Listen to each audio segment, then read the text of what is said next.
All right, friends, part 5 of the Bitcoin beginner series. We're going to go into how to acquire Bitcoin and what are the pros and cons of different methods. Let's jump in.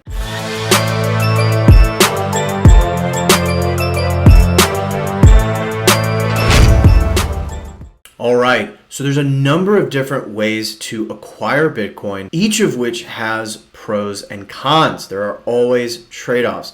So let's go through a couple of those categories. I'll rattle them off first, and then we'll kind of dive into each one. So first would be centralized exchanges. Second would be peer-to-peer marketplaces, so kind of decentralized exchanges, if you will. Third would be mining, so you can mine Bitcoin. Fourth would be Bitcoin ATMs. Technically, there's fifth if you're selling goods or services in exchange for Bitcoin as payment. But we won't really go into that as much here. So let's start with the first one, centralized exchanges. So these would include platforms that you've likely heard of, such as Coinbase, Binance, Gemini, Kraken. There are many of these, and they will differ depending on where in the world you are watching this. But generally speaking, they share the following characteristics. They are going to be very heavy on KYC, or know your customer. So KYC is essentially the idea that any sort of financial entity of any kind, whether it's a brokerage, a bank, exchange, etc., must collect information on their customers. It is what it is. This is part of the sort of big surveillance world we live in today. And so what you can expect when you sign up for an account on one of these platforms is to provide all sorts of information. Now, there's no way to kind of describe the one-size-fits-all process that you will see, but it will likely include the following elements. Number one, your basic info, contact information, your address, where you live. There are often multiple tiers of permission. So you might have to put in some very basic information in order to gain access to buy and sell Bitcoin, for example. And then you may have to put in more information to do certain things like raise the amount that you can buy on a particular day, or perhaps raise the amount that you can withdraw from an exchange. Again, each platform is going to be a little bit different, but the main benefit of these is that they are relatively easy for the average individual to work through. I mean, pretty much everyone is used to applying for something, right? Whether it's a credit card or any other kind of financial product. And so these platforms are very often the easy on-ramp for individuals who are new, but they have their downsides, right?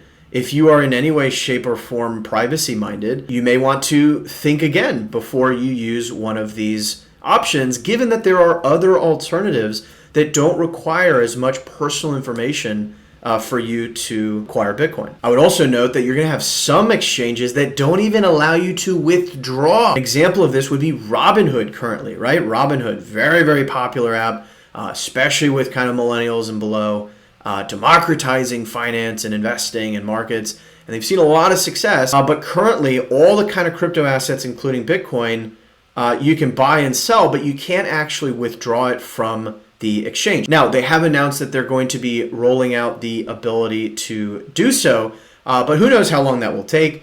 And regardless, it illustrates the very important point, which is not your keys, not your coins. And this is a mantra you will hear time and time again in the Bitcoin community. Not your keys, not your coins. What does this mean? If you are not the one self-custodying or holding your private keys that allow you to get access to the funds, then you are trusting someone else to do so on your behalf. And this is what happens with these centralized exchanges. And note that this category also, I think, covers other options like, Cash App, Venmo, these types of payment platforms that allow users to also buy Bitcoin.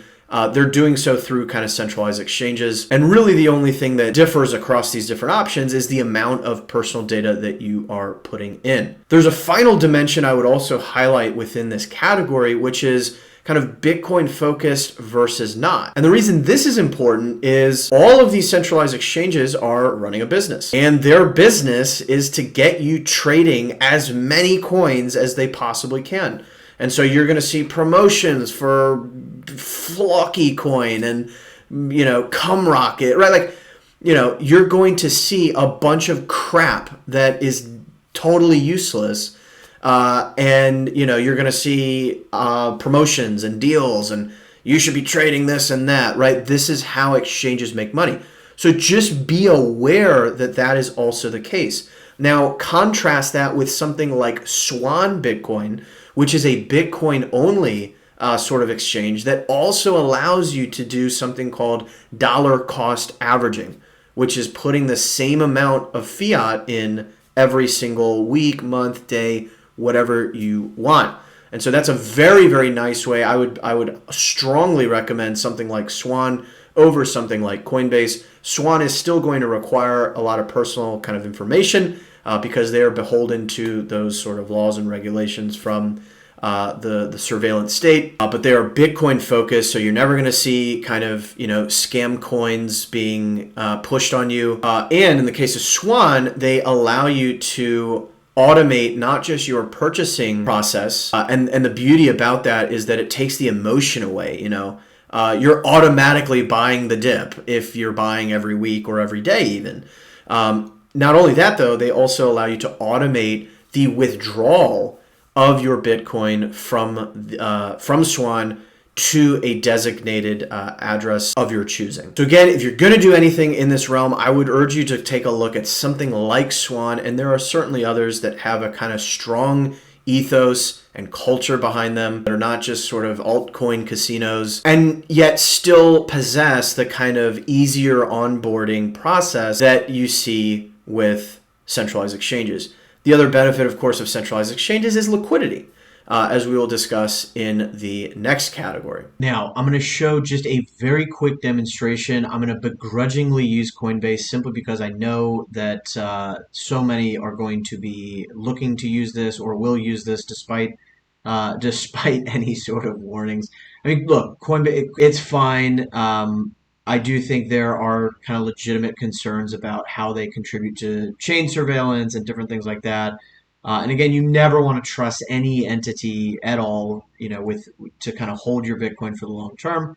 But if it's kind of the only thing that is going to make you buy Bitcoin, then so be it. All right. And now in my case, I'm just signing back in because I've already created an account. But when you create an account and sign up, you'll put in the kind of basic information to allow you the initial ability to buy and sell.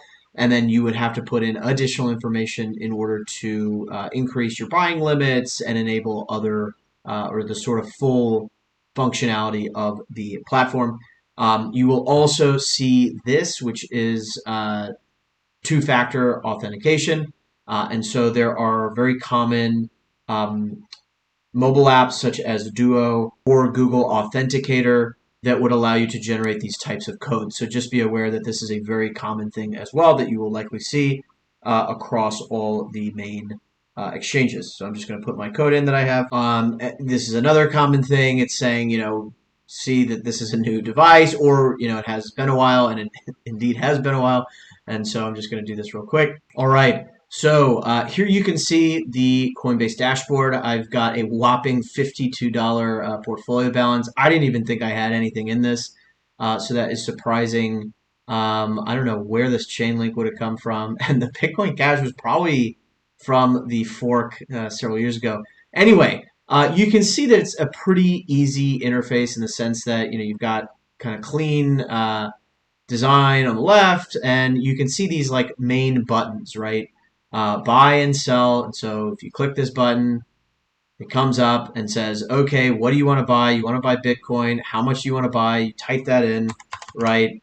What do you want to pay with? So you have the option to buy directly through your bank account. You can add a debit card. You will have a much lower buying limit. Or if you have a cash balance available, you can use that as well.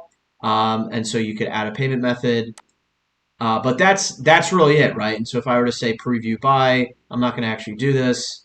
but it will list out the details, and it will also list out the Coinbase fee, which you will see, right? It's going to include the Coinbase fee and what is called a spread, meaning Coinbase is essentially going to sell you the Bitcoin for a slightly more expensive price, and they are going to collect the difference accordingly. It's kind of like a markup. And indeed, you can see, you can even schedule this, make it a weekly buy. So that's nice that they've now built in the ability to dollar cost average.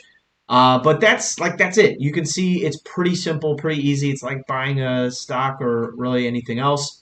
And so, you could also sell if you had, I don't have any on here, or convert and swap. Again, this is where you get into, all the stuff. Look at here in the top right, introducing ENS, Ethereum Name Service, right? Like I'm getting fed all these kind of things I definitely don't need.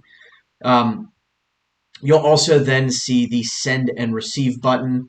So if I click this, this is what's going to allow me to deposit or withdraw assets from Coinbase. And so the send tab does exactly what you think. It would allow you to pick an asset, so pay with whatever it is that you have. I somehow have, this must have been from the fork. That's hilarious. So I have all this random crap here. But if I wanted to, send some of, let's just pretend that's Bitcoin, I would put in, send all, and I would paste in the wallet address that I want to send this to. All right, just to drive that point home, because I have seen people get confused when they're kind of thinking in terms of wallet addresses. I've just opened a desktop wallet called Wasabi Wallet. I've got entire tutorials on Wasabi, which is a fantastic tool that also has built-in privacy tools like CoinJoin. Again, I've done whole tutorials on that. But just to show what this would look like, I've got a wallet with a little bit of Bitcoin. So let's say that I wanted to deposit into Coinbase. So what I would do is I would go to the send and receive button. You'll go to receive, and then you'll select the appropriate asset. Now, be very careful. There is, of course, Bitcoin Cash, which was a fork of Bitcoin. You do not want that. Nor do you want this wrapped Bitcoin. There's also Bitcoin Satoshi Vision, BSV, which is not even on Coinbase. Lol. But BTC is what you want always, always, always. And so here is my receive address. So I could copy this in. So I just copied this to my clipboard, and I'm going back over to Wasabi, and I'm going to say send, and I would paste in the address. It knows I already have it pasted here. I would say maybe Coinbase if I wanted to. Let's say I wanted to send some Bitcoin here. I could adjust the fee. Wasabi lets me do that, and I would put in my password and say send transaction. So that's just an example, right, of generating the receive address in Coinbase and then pasting it into this other wallet from which I want to send. Now, if it was the other way around, if I already had some Bitcoin in Coinbase, and let's say you just bought it, and you want to now withdraw that Bitcoin from Coinbase, what you would do in this case, again, go to receive, generate a receive address. Let me put a label on it, Coinbase. A label is just to kind of help keep things organized. But now you've got this address, and I could come over and paste this in on the send tab. Now, again, make sure that you're choosing the right asset, you're choosing Bitcoin, but that is an example of what that would look like. Now, again, I personally would not recommend Coinbase because of the reasons listed out earlier. I would recommend something like Swan, but again, if you're going to do this, at least do it in the right way and be sure to get your Bitcoin off of Coinbase as soon as possible. Now, just to really quickly show Swan, again, I already have an account, and so I've logged in with the two-factor authentication. The onboarding process will look pretty similar in terms of the information that you would need to put in to Swan to do this, but you can see it's arguably even cleaner dashboard. I've got kind of the total amount that so this is my DCA every single week, buy a little bit of Bitcoin, and you can see I have this buy instantly tab. So really easy. I could put in whatever dollar amount I want to purchase. These fees are a little bit lower as well versus Coinbase, which is nice. And so again, it's quite easy. It looks very, very similar. You can change your payment methods, etc. And Swan is letting me automatically withdraw on a scheduled basis. But if I wanted to go ahead and grab this kind of little bit that is remaining, it basically, once it gets to a certain threshold, it will withdraw that chunk. But let's just say I wanted to manually do that. I can go and do that here with the Withdraw Now tab. And that could go, for example, to a hardware wallet, which we will discuss next. So again, also very, very clean, very easy. If you had to do one of these, I would pick Swan. I've got a link in the description down below if you want to get 10 free dollars of Bitcoin. I actually also have a Coinbase link, so you can get the same offer either one. But again, my nod would be towards Swan. So that there you have it for that one as well. So that's centralized exchanges. Again, just to recap, like the functions that every single centralized exchange should enable you to do is to buy Bitcoin. So you'll connect, your bank account or some type of payment method so that you can buy Bitcoin. They'll let you see how much you have and see how the performance is tracking over time. And then aside from a few examples, and I would urge you to avoid those types of platforms that don't allow you to withdraw your Bitcoin completely. Like do not buy Bitcoin on Robinhood. Do not buy Bitcoin on any platform where you can't actually withdraw it. Now let's move on to the second category. This is peer-to-peer, or we might call it decentralized exchanges. And so this basically entails like finding other individuals who are either buying or selling Bitcoin and doing the opposite of what you wish to do. So if you want to buy Bitcoin, this would allow you to find someone who's willing to sell it at a certain price, and maybe that price is something you agree on and you can make the trade. And so there are platforms that facilitate this in a way in which the seller of the Bitcoin puts it into what is essentially escrow. And so this helps ensure that that one party can't just make off with the other party's money. And there's also kind of dispute processes and arbitration and all that good stuff built in. But you have BISC as well as HODL as probably two of the better options that are out there. And so again, I've done a number of videos on BISC at least, with kind of a full walkthrough and tutorial. But the nice thing about this is really, really like non-existent kind of KYC. Like there's just no information really that you need to reveal when you're working with BISC. Now keep in mind, you're still going to be using traditional payment methods to acquire this Bitcoin. And so, for example, you might have a transaction from your traditional bank to this other party that you may one day have to account for and say like, hey, what was this? But there's plausible deniability. You don't have to kind of admit that, oh yeah, I sent that money to buy Bitcoin, right? Like no one has to sort of know that. And so for privacy purposes, these types of platforms are excellent. The downside is that one, they are a little bit trickier, particularly for beginners. And number two, the liquidity isn't always great, meaning you can't always find like an offer that matches what you're looking for. That's all I'll say on those. The next category we get to mining. And so mining has a lot of great properties. Mining is often viewed as non-KYC Bitcoin.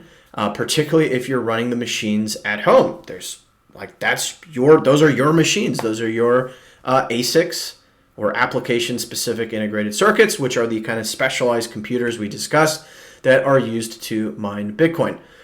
There's also services now like Compass Mining, like NiceHash and others that allow you to essentially either rent hash rate in the case of NiceHash, or in the case of Compass, like you own these machines and you have Compass do all the hosting and setup and technical support of the machines, etc. So there's now more options for even a kind of average person who doesn't have any technical background to get into mining. And so I think it's worth taking a look. Now, some of the downside to mining, if you're choosing to do it at your home, of course, this is a huge project.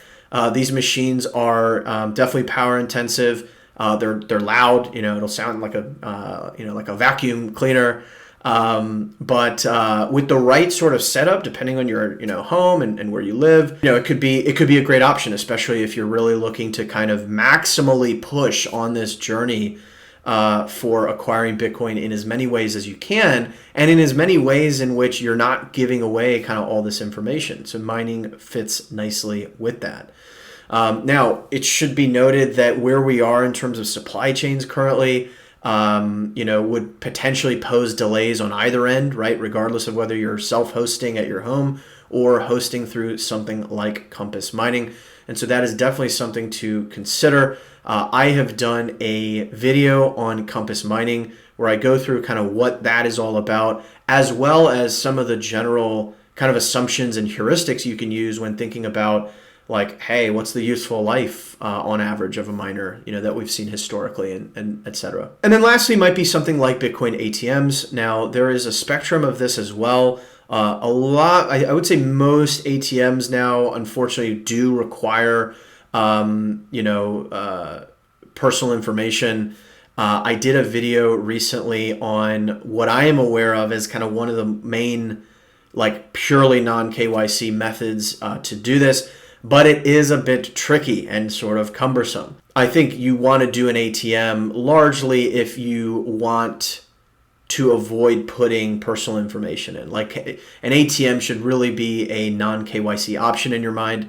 And it is tricky to do that, but it is possible. And so I'd invite you to take a look at the video I recently did for more on that. Now, assuming that indeed you are largely a beginner and you've just kind of gone through this series, it would be a bit unrealistic for me to assume that you're going to kind of jump immediately to something like Bisq or mining Bitcoin, etc. And so don't feel sort of pressure to immediately jump to one of these other methods. It is much better to get off zero, i.e. go from 0 Bitcoin to some non-zero amount of Bitcoin, even if you're doing it through a centralized exchange. I will stand by that all day.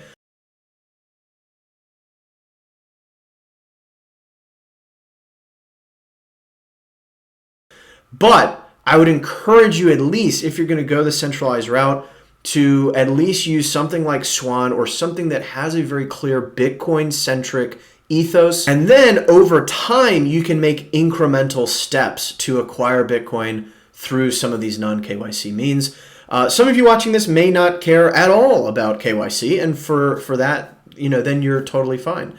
But just be advised that we're going to see more and more surveillance. I'm not saying, you should hide necessarily what you're doing for illicit means or any of this, but I'm simply warning you that more and more surveillance is going to come, and it is no one's business what you do with your money or what you spend it on. So we'll leave that there for now. So those are some of the big trade-offs and categories, as well as what I just mentioned in terms of how I anticipate most of you would go about kind of getting into this.